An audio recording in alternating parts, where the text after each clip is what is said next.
Wow, it's almost like music. الهدف من الفرجة على المسلسلات الكبار الرسومية بالنسبة لأغلبية كبرى من المشاهدين هي عشان حاجة واضحة جدا من البداية: كوميديا سياسية، جنسية، بارودي على المشاهير، التريقة على الترندات وما خلافه. الصراحة لو كل اللي بيتفرجوا على المسلسلات ديت بيستخرجوا منها المحتوى اللي اتذكر دلوقتي بس، فأنا الصراحة ملومش أي حد على تذوق السائل المسلسلات الكبار الرسومية. يعني ذا سيمبسونز كان واحد من أنجح المسلسلات اللي بيتكلم على العيلة بشكل ساخر في الماضي، لكنه اتدهور مع الوقت وبقى منحصر في الدايرة بتاع المسلسلات الكبار التانية. للمفاجأة المسلسل بيحاول حاليا يخرج من الدايرة ديت، لكن مش زي جودة الماضي طبعا. معظم المسلسلات الكبار الرسومية مزنوقة في حفرة، حتى لو المسلسل مش ساتاير وبيظهر كل عقدين زي ريك اند مورتي، لكن بالطبع بيكون في حالات قوية جدا نادرة الظهور وليها احترامها حتى من ألد منافسيها. بوجاك هورسمان حاول تذكر بشكل قوي جدا في الوسط الرسومي بتاع الكبار، وبعدهم مسلسل بوبز برجرز. بوبز برجرز ممكن يكون اسم سمعتوه قبل كده، انه زي مسلسل السيمبسونز وفاميلي جاي المسلسلات التعبانة التانية بتاعت الكبار دي. بس الغريب ان انا حاطط المسلسل دوت مع بوجاك هورسمان اللي هو يعتبر مسلسل عظيم جدا، وحطيته كمان على اسم تقيل جدا زي ريك اند مورتي. تحس كده ان في حاجة غريبة وانا حاطط المسلسل ده في مكان عالية كده، صح؟ كأنه مسلسل نضيف وعالي اوي محدش بيتكلم عنه، بس اسمه بيتذكر مع مسلسلات الكبار التانية. طب ايه الدنيا؟ هو ايه اللي مخليني حاطط المسلسل دوت كده في مقارنة عالية مع الحاجات التانية؟ بوبز برجرز لحسن الحظ لنا جميعا هو انه مش مسلسل زيه زي الباقي وهبد زي كل الموجودين وكوميديا ساخرة عبيطة جافة جدا لا تهدف الا لاضحاك المشاهدين. لا، ده مش مسلسل رخيص للدرجة دي، وده لحسن حظنا. بوبز برجرز مسلسل عائلي جميل جدا مليان شخصيات وقصة وعالم وبناء يعدي اكتر من 12 موسم وما يقعش، وكل شخصية مميزة ومثيرة جدا للاهتمام وبيمثلوا فيها كبيرة جدا من اي جمهور بيتفرج، وحرفيا مسلسل عائلي بيحترم المشاهدين وفي نفس الوقت بيلبي وظيفة باقي اخواته انه يكون مسلسل كوميدي. Hello, welcome to Bob's Burgers. The burger of the day is the child molester. It comes with candy. Get it? Yes. No. Because sometimes they use candy to lure their victims. Yes, we get it. Oh. مسلسل فاميلي جاي مثلا، فريق العمل بتاعه ما بيتقوش المسلسل ده ولا مسلسل بوجاك هورسمان، ومع ذلك ما يقدروش حتى يفتحوا بقهم قصاد الاتنين، عشان فريق المسلسل نفسه عارف ان الاتنين دول احسن بكتير من اي حاجة هم نفسهم بيقدموها، هم عارفين مكانتهم. مسلسل السيمبسون والفريق بتاعه برضه مفتحين برضه الموضوع ده، وطبعا بيحترموهم جدا عكس فريق المسلسل التاني اللي هو اصلا ظهر بارودي لمسلسل السيمبسونز. اللي يفرق عن المسلسلين الذكر دول او حتى بالاشباه التانية زي ساوث بارك وريك اند مورتي وامريكان داد، ان ده مسلسل بيقدم جودة تقيلة جدا. طبعا في مسلسلات تانية بس ده يختلف، وده بيقدم حاجة مميزة طبعا عن المسلسلات التانية، يعني مش هحطه في مقارنة مع فيوتشراما مثلا. انا بتكلم عن مسلسل بوبز برجرز انه نضيف، مش بتكلم عليه انه نضيف كمجاملة لانه موسمين حلو وموسمين لا. ده مسلسل ممكن اطلع منه اي موسم، واطلع من الموسم ده اكتر من مجموعة حلقات احطهم مع بعض واصنفهم انهم احسن حلقات اتعملت في تاريخ المسلسل بالكامل حتى في اضعف المواسم. بكل بساطة ده مسلسل انساني بحت بيوصل لمستوى اي جمهور بيتفرج. ممكن نقول المسلسل دوت بيقرب المسلسل على طريقة مسلسلات تانية. هي ارنولد مثلا، ده مسلسل حلو جدا وبيقرب للجمهور بشكل جميل جدا وفي غاية الروعة، وده مسلسل بيعمل زيه بالظبط، يعني مش بالظبط قوي بس هو بيقدم حاجة جميلة جدا. مسلسل بيوصل للمشاهدين، عايز يريح الناس اللي بتتفرج زي هي ارنولد، بيريح الناس اللي بتتفرج بأمور واقعية، ميكس كرتونية، سخافة كوميدية، ولذة إنسانية. Sometimes I forget how horrible you all are at your jobs. You're all horrible! Sorry. I mean, you are horrible, but I shouldn't have said it so loud. إحساس العيال الواقعية في المسلسل دوت بيمثل بطريقة قوية جدا عن أي مسلسل تاني، وأنا في النقطة ديت ومن هنا ورايح بتكلم بشكل عام. المسلسل دوت بكل الكاست اللي فيه دورهم في المسلسل بيتحس وبيكون طبيعي جدا حتى في الإطار الكوميدي والترفيهي. عشان نفهم الحتة ديت أكتر هنبص على الكاست الرئيسي بتاع المسلسل، بداية من الأب بوب بيلتشر. Wow, this is nice. I feel really poor right now. Yeah. شخصية بوب مش مجرد الأب الأهبل اللي ما عندوش أي حاجة يعملها في الحياة واليوم بيعدي بالحلقة بتاعته. بوب يعتبر طباخ ماهر ومحترف متميز في طهي البرجر بأكتر من طريقة وفن، وبيبدع جدا في عمله بإتقان. مع ذلك بالكاد بيقدر يعدي الشهر بتاعه بالعافية. باب مش بيعرف يدير حياته الاقتصادية بامتياز، وبيفشل في إدارة الدعاية الخاصة بالمطعم بتاعه اللي بيلبسها لعياله. باب متفتح وذكي جدا، لكن مش بيعرف يدير المطعم بشكل أكمل.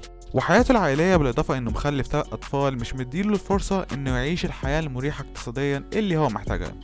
لكن بصرف النظر عن حياته الاقتصادية، باب بيحب عياله جدا وبيحترمهم، وبيحاول يبقى أب ممتاز بقدر المستطاع. Just because we don't do our homework or study for tests or pay attention, that's our fault? Exactly what I used to say about me. Okay, now I'm starting to worry we are bad parents. بيسيبهم يعيشوا طفولتهم ويعملوا اللي هم عايزينه ودايما بيدعمهم. طبعا حلم يكون طباخ كبير أحيانا بيتدخل في مشاكل مع الأطفال، لكن باب في النهاية شخص عاقل وبيحط أولاده فوق كل شيء. آخر حاجة بتميز باب كمان هو إنه بيحب يكلم مقتنياته، زي ما الأطفال بتحب تتكلم عن اللعب بتاعتها. وعشان باب في الحياة ديت ما كانش طفولته مليانة أصحاب وبيبان إنه انطوائي بعض الشيء، باب بيحب يصاحب المقتنيات الغير متحركة، بيحب يكلم المطبخ بتاعه، بيحب يكلم المطعم، أحيانا أشياء لا يمتلكها. Don't touch the instruments, they're sterile. So it's okay, we're friends. No, it's not okay. Right, You're right, not supposed sorry, to touch yes, the of instruments. course. I was being serious. Of course. Those aren't their voices. I know.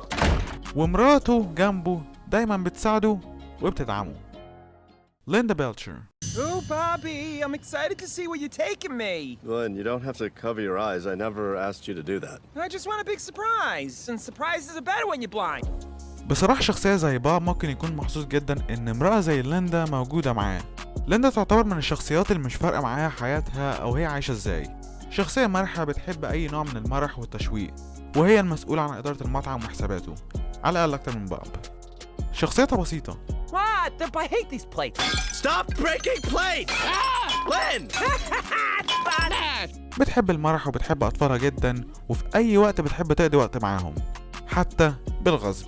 Not that. That!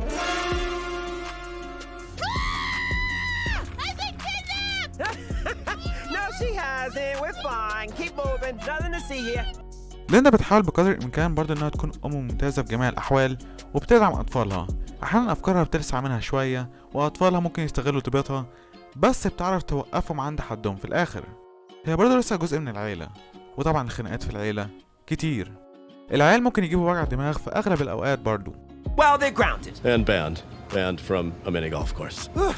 Should we leave them somewhere? Yeah, I'll keep an eye out for a good spot. الاتنين مع بعض يعتبروا تضاد لعكس بعض تماما، لكن الاتنين بيكملوا بعض وبيحبوا بعض جدا. The sign says to limit your soak time to 15 minutes. That sign says no running, and you're running your mouth, be cute. اختبارات الحب ما بين باب وليندا تتوسع انها حتى فرصة انها تكون مع راجل تاني. هي برضه فضلت جوزها لان بطبيعتها بتحب المرح، وباب ما بيتخلاش عنها لانها اكتر حد بيفهمه، وهما الاتنين بيفهموا بعض جدا. مع بعض هم خدوا قرار كارثي انهم خلفوا 3 اطفال يا دوب عارفين يصرفوا عليهم. الكبرى وهي تينا بيلتشر. تينا هي الاخت الكبرى الشطورة المجتهدة اللي بتسمع كلام بابا وماما، لكن في نفس الوقت امرأة بذات نفسها. بنت داخلة في مرحلة المراهقة بس لسه متعلقة بمرحلة الطفولة، اي انها زي اي بنت بتحب الخيال، حصنة، الالوان، الحلويات، وبتخاف من الزومبي. بس في مرحلة المراهقة. What do you high school boys talk about? Follow-up question. Do you talk about it in the shower after you do sports? Additional follow-up question. How hot is the water? Does it produce steam? I'm asking for a friend. هي بنت في مرحلة المراهقة، وخلونا نلخص الوصف بتاعها لحد كده. تينا عندها مشاكل توحد بتتخلص منها ببطء في كل موسم في المسلسل. هي شخصية ميجا ستار لفئة كبيرة من المشاهدين لأنها بتمثل جزء كبير منهم. تينا مش شخصية على نياتها إطلاقا، بس بتعرف تضرب من تحت لتحت. Can I get a menu, please? Oh my god. It's middle-aged mom Barbie. I like your hair. It matches your teeth. Thank you, Tina. Dad's chair is almost done. He'll never have to stand up again. Dad's thirsty. He's got a water bottle. He's cold. Box of matches. Now he's bored. Not anymore. Here's a basketball. And then I can use this dish towel to wipe the floor with you because I just won the mistletoe. ساسي بغض النظر عن مشاكل التخاطب بتاعتها، لكن بتعرف ترد وتضرب. هوسها بالولاد دايما بيكون القائد الأعمى على تصرفاتها الغلط اللي بتحصل. في أغلب الأحوال مشاكلها النفسية الكتيرة هي اللي بتخلي حياتها بتتخبط في كافة الأحوال، لكن بتتعلم وبترجع تقف تاني. Next time you see me, I'll be in a serious relationship with one boy only. I'm not boy crazy. I've never felt more boy sane. جزء من مشاكل تينا النفسية متاخدة من باب، إنها مشاكلها البصرية طبعا متاخدة من ليندا. تفاصيل زيادة في المسلسل وتحترم الصراحة. تينا برضه مشهورة في أغلب أوقاتها بنوبات الهلع والخوف المتزايد، خصوصا في المخاطر والتجارب الجديدة.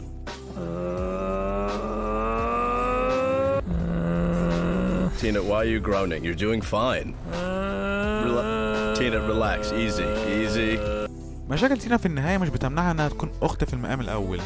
بتحب إخواتها الصغيرين جدا، بتتواصل معاهم وتتعايش معاهم بشكل قوي جدا، ودايما مستعدة تخوض أي تجربة مغامرة أو مجازفة معاهم وتدافع عن إخواتها الصغيرين. الحاجة الجميلة في الإخوة بيلتشر هو تصرفهم السائد كونهم أطفال، مجرد أطفال. تينا بكل المشاكل اللي بتمر بيها والمرحلة اللي بتمر بيها لسه من جوه طفلة. النظرة الطفولية ليها ممكن تكون مش باينة من بعيد، لكن اللي بيخلق النظرة الطفولية الفوضوية ومحبة الوالدين بشكل أكبر هو الطفل الأوسط جين بيلتشر. Eating brains and doing cocaine. جين يعتبر حبيب ماما، بيحب يبقى طفل ومرح زي مامته، بس الشكل أكيد بوب. Can I get in here? I need to... Oh my god! It's like looking in a mirror. No, it isn't, Gene. Who's Gene? I already can't tell who's who. جين بيتصرف بطفولة في أغلب الأوقات، لكن مش لدرجة زيادة عن اللزوم تخليه مزعج في أغلب الحلقات، بمزيج إنه ما بيعرفش هو بيقول إيه في بعض الأحيان، بس الكلمة بتلزق بشكل كويس في المواقف وتحول للكوميدي. No cracks, no tears, a little more cushion. Is that what you said when you met Mom? Dad, I want you to drop everything you're doing and shave my legs. I'll take care of the first part. Gene. I was trying to help. أو خياله يكون مرتفع قوي.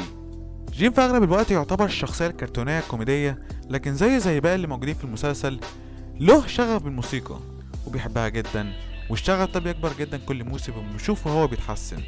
مش بيكون زي باقي الأطفال العادية في سنه أو أخ كبير ممتاز للأخت الصغيرة أو الأخت الكبيرة حتى، مع ذلك بيفضلهم جدا. أي حاجة هم بيدخلوا فيها هيبقى دايس معاهم من غير أي مشاكل. Ice cream, yummy. Good idea, girls. Freezer Frankenstein!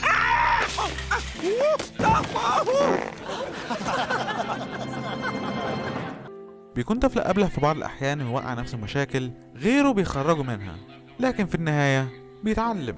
جين ممكن يكون مش من الشخصيات المهمة جدا اللي المشاهدين بيعجبوا بيها، اللي هو حبيب ماما مدلل، لكن بيعرف يتعامل مع أي مواقف وخلافها حتى الشديدة في بعض الأحيان. What's happening? Thanks for doing that. You're a great large brother.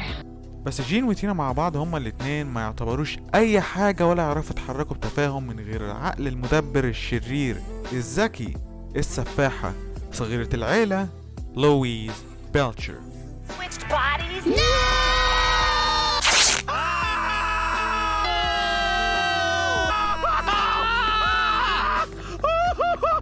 لويز في تعريف واحد صغير تعتبر الواجهة بتاعة المسلسل ده. هي تاني أذكى شخصية في المسلسل بعد باب مباشرة. You know, me and your mom cheated at trivia tonight. Really? Yep. Impressed? What's wrong with you? You took her to trivia? Sounds like you cheated mom out of a date. There's my girl. الشكل شكل ليندا، لكن هي باب بالحرف. لويز مجرد طفلة 9 سنين، بتبتدي المسلسل انها تكون شخصية سايكوباثيك، بتحب العنف وبتعرف تخطط كويس عشان تدبر كل مؤامراتها اللي هي عايزة تنفذها. هي اللي بتحرك اخواتها الكبار بنسبة كبيرة في كافة الأوقات والمراحل، وبتتلاعب بيهم هما والشلة بتاعتهم، بس هي لسه طفلة عندها 9 سنين، بمعنى انها بغض النظر عن تفتحها الكامل في تصرفاتها العنيفة إلا انها بتخاف تأذي أي حد مباشرة لهدف التسلية أو ما شابه، بعيدا عن الصفع. Okay, everyone stand back. You have to pull yourself together. You have 2 children and a Louise to take care of. Okay, stop slapping me. Oh, no, wait, one more. You think you know what it feels like to kiss a man, Tina? You don't know what you're doing out there. You could get yourself killed. I'm gonna slap Gene. Ow! لويز بتحب باب جدا، وباب بيفضلها جدا عن أي من إخواتها التانيين. طبعا باب مش بيبين إنه بيفضلها، بس الموضوع ملحوظ جدا، خصوصا إن لويز بتفكر باب بمامته. Father-daughter samurai team played by an actual father and daughter. It's like they based it on us. I know. We could sue. We won't, because we love these movies. But yeah, that's us. لويز هي برضو أكتر شخصية في المسلسل اتعمل لها بناء من أول المسلسل ما بدأ. بتبقى هادية وأعقل أكتر مع كل موسم، بس بتركز أكتر وبتفهم أكتر إيه اللي هي بتعمله وإزاي اللي بتعمله بيأثر على اللي حواليها. Well, okay, but I haven't. Hey, Mr. Fran! Why did the chicken cross the road? I don't know, Louise. Why? So he would be in a different school district where there's a different guidance counselor. Hiya. Yeah! Louise, What? don't say that here. That's fine. I'm out of material. في حين آخر هي بتفعل كما يحلو لقلبها، وفي حين إنها ممكن ما تبينش الموضوع ده بشكل مباشر، لكن هي على أتم استعداد تساعد غيرها، ومن نوع الأطفال اللي ممكن يتصدر في أي مشهد وتخلص الدنيا بكل سهولة. She pulled down a boy's pants, exposing his underpants. Whoa, whoa, whoa. I only did it because Timmy and Scott O'Brien took pocket-sized Rudy's lunch and wouldn't give it back. He's so little, he needs to eat. Louise, when you fight my battles, it makes me feel like you don't think I can take care of myself. Guess I never thought of it that way. Someone hurts you and my brain goes into destroy mode and I just want to... But, yeah, I could chill out a little bit, maybe. لويس برضو بشكل غير مباشر بتتلاعب بعدو باب عن طريق أولاده. جيمي باستو عنده مطعم على الرصيف المجاور لباب. المطعم مش بيقدم أكلات عالية، بس جيمي باستو نجح في إدارته ودعايته. نظرا لأن جيمي باستو فاشل في حياته العائلية وتربية الأولاد بشكل أو بآخر، لويس بتعرف تتلاعب بأولاد جيمي باستو، منهم الكراش بتاع تينا، جيمي باستو جونيور. What do you mean, what? Oh my god, I never noticed how annoying you are. I can't even understand what you're saying. Oh, I have a speech impediment, Tina. Well, fix it. لويس هي جزء كبير جدا من المسلسل دوت، وبشكل هي تستحقه بالفعل. شخصيتها الانفعالية الذكية وبتمثل جزء كبير من الجمهور، بتتصرف وفقا للسن بتاعها بشكل ممتاز. تصرفاتها الشخصية زي انها بتخبي محبتها للغير، علاقتها مع اخواتها، وطبعا علاقة البنت وباباها مع بعض بتخلي لويس شخصية أيقونية. Why are you in the tub with the pigeon? We were supposed to give it a bath. Yeah, in the kitchen sink. I wouldn't fit in the kitchen sink. Not you, just the pigeon. Oh. اللي مليان في المسلسل دوت يحطه في مرتبة عالية جدا كجودة وعدد مستويين مع بعض. شخصيات المسلسل كلهم حتى بمواقفهم الغريبة بيقدموا أمثلة للجمهور بأكمله، يخلي كل الجمهور يتفرج ويحس بتكرر من الشخصيات الخيالية ديت اللي بتدي حاجة كبيرة جدا للمسلسل. Need to go over some ground rules for tonight, Miss Mouthy. No boys, no parties, no summoning spirits or switching bodies, and no filling the house with soap bubbles. You hear me, Tina? Yes, I wear glasses, not hearing aids, Mom. Oh! Well, I don't wear a hearing aid either, so I didn't hear that. Oh! على الطبيعة. شخصياتهم على الطبيعة. طبعا في شخصيات تانية في المسلسل بتجذب الانتباه وبتحل المسلسل وبتدي طعم إضافي من غير أي شرط يقول إن دي الشخصيات موثوقة إنها تكون جانبية، وبتفيد المسلسل بشكل عام بعيدا عن الهبد اللي بيتلاقى في مسلسلات فوكس التانية اللي ممكن تدخل مشاهير في الشخصيات بتاعتهم. تاني على سبيل المثال شخصية مرموقة في المسلسل كونه الزبون الدائم لباب، بل أيضا يصنف إنه زبون باب المفضل وصديق العيلة الغير رسمي. تادي راجل حرفي متعدد الاستخدامات وموهوب جدا، بس بتاع كلام. شخصية طيبة جدا وعنياته بس بتاع كلام. بيعاني من توحد وعدم تواجد أي أفراد في حياته مقربين ليه، مش متجوز وعنده تراما من أيام طفولته مخليه مش قادر يواجه نفسه في أي علاقة جدية، فدايما بيحط نفسه مع عائلة البالشر عشان يعوض النقص ده، ودايما بيتخانق هو وباب.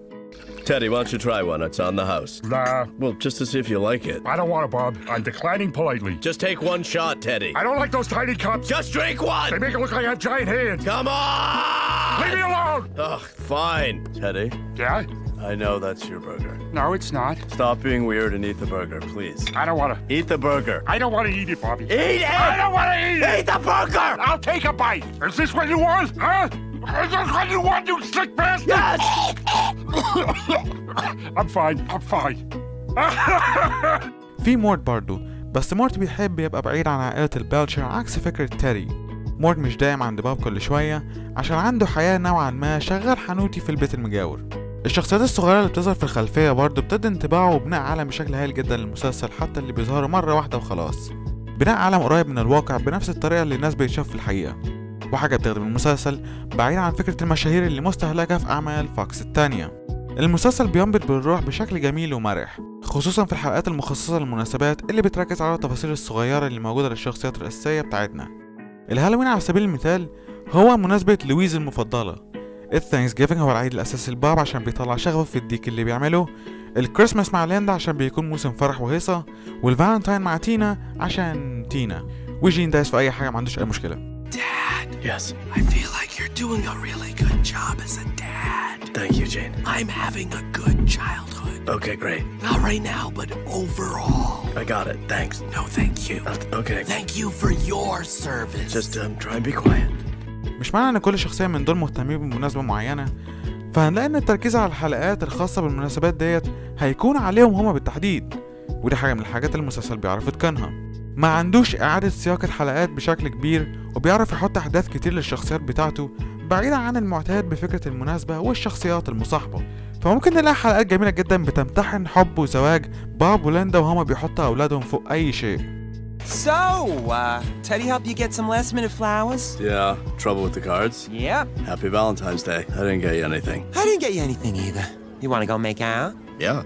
نسيان مناسبة معينة عشان خاطر راح زواجهم النفسية. Our Valentine's was just gonna be us writing down the 10 things we love about each other. Like, I love that Linda sacrificed her night for this. Not as much for the money, but so you guys would have somewhere to go. I mean, money's good. And I love that Bob's a dreamer who just wanted a fancy restaurant for one night. وحاجات كتير في النص بتبين قد ايه الاتنين دول احسن اب وام على التلفاز. حاجات ممكن تتضمن الكاست كله بما فيهم الشخصيات الجانبية في احداث فوضوية، ثم التحليق بمدى إمكانية المسلسل ده في حكي قصة لأكتر من شخصية بمنظور ممتع وهايل وكتابة عظيمة. في حين إننا بنتكلم عن المسلسل وإزاي بيحكي القصص بتاعته، المسلسل ده برضه عنده شوية نقط ضعف كده، بس مش بيأثر على جودة المسلسل بشكل أكمل. في حلقات الموسم ما بعد الثامن المسلسل يتحس إنه بقى مغامرات الأطفال بيلتشر. التركيز ممكن يتحط أكتر على الأطفال في معظم الحلقات، فهتلاقوا ان المسلسل ممكن يشتغل من منظور طرف واحد مع الابوين كفكرة ثانوية، بس برضه المسلسل بيعرف في اسوأ الاوقات انه يستعيد نفسه. جودة هتفضل مرتفعة حتى في اسوأ الحلقات لانه مش بيعتمد على اعادة صياغة احداث ماضية بشكل متكرر. دي ربما ممكن تكون نقطة الضعف الوحيدة اللي بتأثر على المسلسل، وبتكون بشكل متأخر يعني. غير كده المسلسل بيزال مستمر في اللي بيقدمه بشكل محترم بطريقة مبهرة جدا على الاستمرارية اللي هي فيها. Hello. Oh my God, Jen, you scared us. Sorry, the door was unlocked? No, it wasn't. After I unlocked it, it was. I guess I still have a key. Oh, we're in good hands. You guys get out of here. Have fun. حاجة من عندي بقى بتغيظني في المسلسل هو إن شخصيات المسلسل مش بتكبر في السن، بتعمل لهم بناء وبتحسنوا، كل شخصية بتتقدم في الفكر والعقل كويس جدا، لكن جسمانيا بيفضلوا زي ما هما.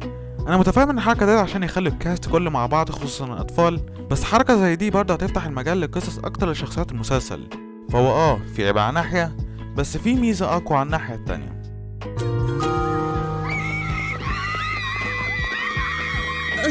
No wonder no one likes women. الحاجه بقى اللي ممكن تبهر المشاهدين اكتر من معرفه المسلسل باللي بيحصل فيه هو اللي بيحصل ورا المسلسل. الكاست الصوتي بتاع المسلسل من الحاجات اللي رياكشن معرفتها هو في ايه؟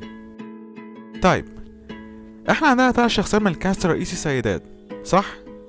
تينا، ليندا، ولويز. 2 من دول بقى ليهم مؤدين رجالة، وكريستين شول لوحدها بتعمل صوت لويز. With lipstick marks all over her face. Mom? Whoa! I need your opinion on something.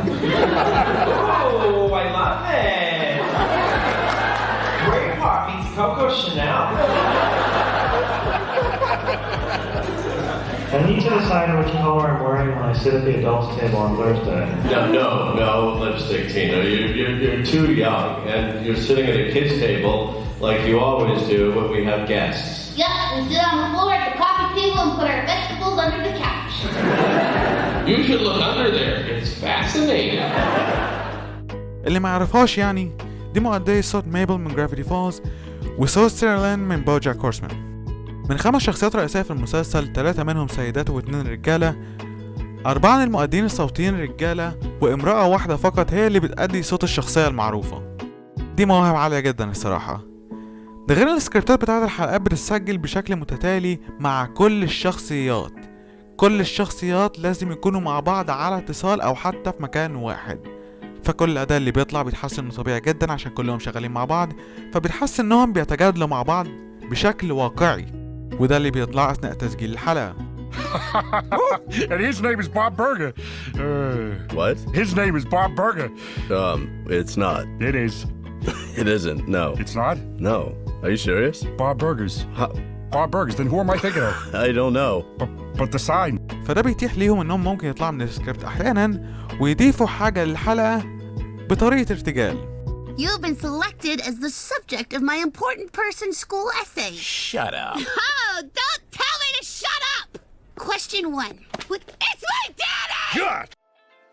لو احنا مشينا ورا كل ميزة وايجابية والجودة المسلسل ده بيوفرها لنفسه للمشاهدين، فاحنا ممكن نطول قوي. حاجات صغيرة لبناء الشخصيات الرئيسية والجانبية والعالم عامة تخلي المسلسل في كل حلقة بيحيا بشكل مستمر وغير معاد تدويرها لهدف المحتوى الزيادة. هل المحتوى ممكن يقع شوية في الكتابة بعد عن كل العيوب اللي ذكرناها؟ الصراحة اللي يبهر في المسلسل انه مازال مستمر على جودته بعد اكتر من 10 مواسم. كتابة هتحس انه ممكن يكون في احسن في بعض الاحيان، بس الجودة هتفضل مرتفعة بطريقة او باخرى. واحد من المسلسلات قليلة اللي يعرف يمسك نفسه بالشكل القوي ده جدا عامة. Okay, now we're slammed out there, so we're gonna get these people fed. Kids, are you listening? No, is that bad? Hey, pay attention. We're gonna refill waters, collect money, give correct change, and say thank you for coming. Got it. Thank you for coming. I'll do it better. And we're gonna push the burger of the day, and we're gonna ask, do you want fries with that? وواحد برضه من المسلسلات الممتازة اللي عرفت تتقن فكرة عائلة خيالية صحية وبدون أي إجبار في الشخصيات أو القصص لهدف فكرة استقبال حلقة معينة في المسلسل أو فكرة قصة معينة. المسلسل بيحب التطور بتاعه في كل حاجة موجودة. طبعا مش هنسى الأغاني، ومن المسلسلات برضه اللي ولا واحد من الكاست بتاعه متدرب على الغناء قبل كده، إلا إن الأغاني البسيطة اللي بتطلع من الشخصيات في حلقة ما من أصل موسم بتطلع جميلة جدا. وانصح جدا بالحلقة الأخيرة للموسم الثالث في الجزئية ديت بالتحديد عشان تعرفوا مدى عظمة المسلسل دوت في الجودة والكتابة والتصرف اللي موجودة. Farewell cruel world, looks like I'll die alone. If only you'd purchased a better cell phone. And now I'll never know who wins Game of Thrones. Oh, things are bad. هنقعد كتير نتكلم عن المسلسل وليه المسلسل حلو، بس ما اعتقدش ان كلامنا كفايه. في سبب الناس كتير بتحب المسلسل دوت لدرجه انهم ساهموا يغيروا الستايل بتاع حلقه واحده من المسلسل واجبروا المسلسل نفسه على شبكه فوكس اللي كانوا مقلقين منه. Well, I guess it's time to go crush someone's dreams. Mine? No, my good man. Someone clearly beat me to that. Oh, good. في سبب ان المسلسل زي ده ينزل له كتاب طبخ عن كل افكار البرجرز اللي بتظهر في كل الحلقات وازاي تتعامل بالظبط والناس تقلدها وتطلع افكار هايله. ده غير ان المسلسل نفسه في كل حلقه بيطلع فكره مختلفه لبرجر اليوم اللي بيخلي شخصيه بوب بالفعل طباخ شغوف. This is crazy. You're crazy. You do burgers of the day every day. Teddy. A new burger every day. It's the only constant in my life. He's overreacting because The burger of the day board is blank. The burger of the day board is blank. انا فاهم ان المسلسل ممكن ما يكونش لكل الناس، خصوصا ان الموسم الاول ممكن يبقى تقيل شويه كمحتوى مسلسل مختلف جدا عن اللي اتقدم بعد الموسم الاول. الموسم الاول كان فكره اكتر من تنفيذ لازاي ممكن يجربوا المسلسل وممكن يمشي. بيبدا يتكون بالشكل بتاعه المعروف نقدر نقول في الموسم الثاني. فحتى لو الموسم الاول صعب ان الناس تفهمه، افتكروا ان ده في كافه الاحوال مسلسل سيت كوم، يعني بعيد عن البناء الكويس اللي فيه ممكن تبداوا المسلسل من اي موسم. كل موسم مليان حلقات عاليه وتقيله، بس محدش يفوت الموسم الثالث لحد الموسم الثامن. المسلسل بيسطع جدا فيهم، ومش هقول اكتر من كده. مسلسل مليان مواهب ومليان عبقريه. شكرا للمتابعه واسيبكم تكملوا يومكم. بيس.